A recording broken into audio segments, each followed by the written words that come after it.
অনেকদিন ধরে ভাবতেছিলাম বান্ধবীরা সবাই মিলে এইভাবে খোলা আকাশের নিচে ইফতার পার্টি করব। আর ফাইনালি সবকিছু মিলিয়ে আজকে অ্যারেঞ্জ করতে পারলাম। ইফতারের আইটেমে আমরা অনেক কিছুই রাখছি, বাহির থেকে কিনে আনা হয়েছে অনেক কিছুই, আর বাসায় বানানোও কিছু আইটেম আছে। যেমন এই যে বিরিয়ানি রান্না করা হয়েছে গরুর মাংস দিয়ে, সাথে ভাজা পোড়া আইটেম গুলো, এগুলো আমার বাহির থেকে কিনে খেতে একদমই ভাল লাগে না। বেগুনি সব বাসাতে করা হয়েছে, আর কিছু ফ্রোজেন নাগেটস আমি ভেজে নিলাম। আমার বান্ধবীরা তো বাসায় চলে আসছে অনেক আগে, আমার বান্ধবীরা আসছে, আমার হাজবেন্ডের বন্ধুরা থাকবে, সবাই মিলে ছাদে মজা করে আজকে ইফতার করব। 6 তলার উপরে উঠতে উঠতে তো এক একজনের অবস্থা একদম খারাপ, তারপরেও শখ যখন করছি তার কাছে এইটুকু কষ্ট কিছুই না। প্রথমে ভাবছিলাম আমরা বাহিরে কোথাও গিয়ে ইফতার করব, দেন মনে পড়লো আমাদের বাসার ছাদটাই অনেক বেশি সুন্দর, মানে ছাদে দেখো কত সুন্দর ফুলের গাছ লাগানো, এই পরিবেশটাই অনেক সুন্দর, তাই বাইরে না গিয়ে আমরা ছাদটাই সিলেক্ট করলাম। ইফতার টাইম হওয়ার আগে সবকিছু গুছিয়ে রাখতেছি। আর আজকে আমি যে সুন্দর 3 পিসটা পরছি, এটা কিন্তু আমার খুবই পছন্দের একটা ড্রেস। তোমরা তো জানোই ব্ল্যাক আমার কতটা পছন্দের, ব্ল্যাকের মধ্যে খুব সুন্দর করে গোল্ডেন কাজ করা 3 পিসটা। যেটার এই সুন্দর গর্জিয়াস 3 পিসটা আমি নিয়েছি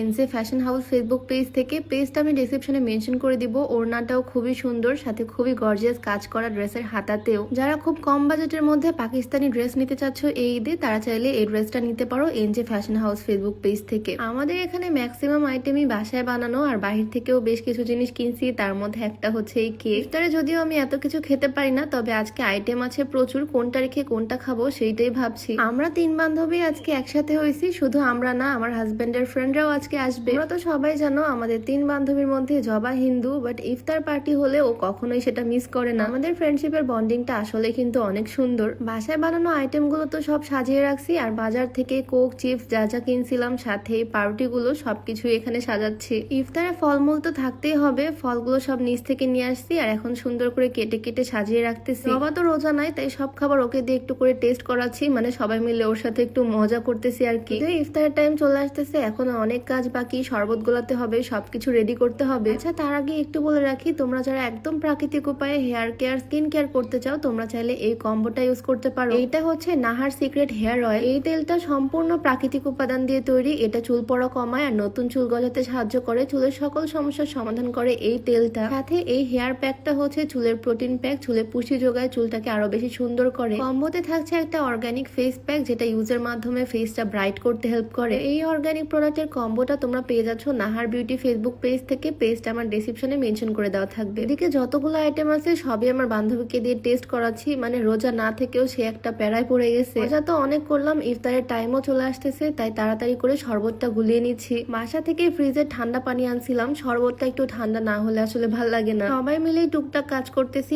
এক একজন এক এক কাজে ব্যস্ত। জবাও এদিকে বসে বসে প্লেট সাজাচ্ছে। আমরা সব থেকে যে প্যাকেট খাবারগুলো নিয়ে আসছিলাম সেগুলো প্লেটেই সুন্দর করে সাজিয়ে নিচ্ছি, যাতে সবার খেতে সুবিধা হয়। এইদিকে ইফতারে যে জিনিসটা মাস্ট লাগবেই আমাদের বাসায়, সেটা হচ্ছে তরমুজ। তরমুজটা লাল দেখে আমার বর তো মহা খুশি। আজকে সবকিছু একদম ঠিকঠাক মতোই হয়েছে আলহামদুলিল্লাহ। ভাইয়ারাও চলে আসছে, সবাই আমরা গোল হয়ে বসে পড়ছি। এই যে এদিকে আমরা সব বান্ধবীরা, আমার ননদিনী, আর এদিকে ওরা বন্ধুরা, সবাই মিলেই খোলা আকাশের নিচে একসাথে বসে ইফতার করব আজকে। আমার হাজবেন্ড তো সবার প্লেট গুলো সুন্দর করে সাজিয়ে দিচ্ছে, সে কিন্তু অনেক কাজের। আমাদের সবকিছু রেডি করতে করতে যদিও দেরি হয়ে গেছিল, তবে ইফতারের সময়ের আগে সবকিছু সুন্দরভাবে কমপ্লিট করতে পারছি আলহামদুলিল্লাহ। এদিকে আমার একটা মিস্টেক হয়ে গেছে, বিরিয়ানিতে গরুর মাংস দিছি। আমার বান্ধবী আজকে বিরিয়ানি খেতে পারবে না, তবে আর যা যা আইটেম আছে সেগুলো খেয়ে ওর পেট ভরে যাবে। তো ফাইনালি ইফতার সামনে নিয়ে অনেকক্ষণ বসে থাকার পর আজান দিল, আর বিসমিল্লাহ বলে আমরা সবাই খাওয়া দাওয়া শুরু করে দিলাম। সবাই মিলে একসাথে বসে বসে গল্প গুজব করা, একসাথে ইফতার করার মজাই আসলে আলাদা। তোমাদের ফ্রেন্ডদেরকে মেনশন দিতে ভুলো না যাদের সাথে এইরকম ভাবে একসাথে ইফতার করতে চাও। এদিকে ইফতার কমপ্লিট করতে করতে সন্ধ্যা একদম পার হয়ে গেছে, তবে কেকটা কাটতে আমি একদমই ভুলে গেছিলাম, তাই সন্ধ্যার পরে কেকটা কাটলাম। যাই হোক, আজকের ভিডিওটা এখানেই শেষ করছি। সবাই ভালো থাকো, দেখা হয়ে যাবে নতুন কোনো ভিডিওতে। সবাইকে আল্লাহ হাফেজ।